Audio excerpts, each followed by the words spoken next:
জান্নাত হলো একজন মুমিনের সবচেয়ে বড় প্রাপ্তি। পৃথিবীতে এমন কোনো মানুষ নেই যে সে জান্নাতে যেতে চাইবে না। জান্নাত হলো চিরসুখের স্থান, আর জাহান্নাম হলো ভয়ঙ্কর আযাবের স্থান। জান্নাতে যাওয়ার কিছু সহজ আমল, যে আমলগুলো করলে সহজেই জান্নাতে যেতে পারবেন। রাসূলুল্লাহ সাল্লাল্লাহু আলাইহি ওয়াসাল্লাম তার উম্মতের জন্য জান্নাতে যাওয়ার অনেক আমলের বর্ণনা দিয়েছেন। এসব আমল বান্দার অপরাধ ও পাপ থেকে মুক্ত থাকার মাধ্যমে জান্নাতে যাওয়া সুনিশ্চিত করে। এর মধ্যে 5টি আমল অন্যতম।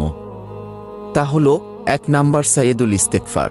যে ব্যক্তি দিনের বেলায় আন্তরিক বিশ্বাসের সঙ্গে এই ইস্তেগফারটি পড়বে, সে যদি সন্ধ্যার আগে মারা যায় তবে সে জান্নাতি হবে।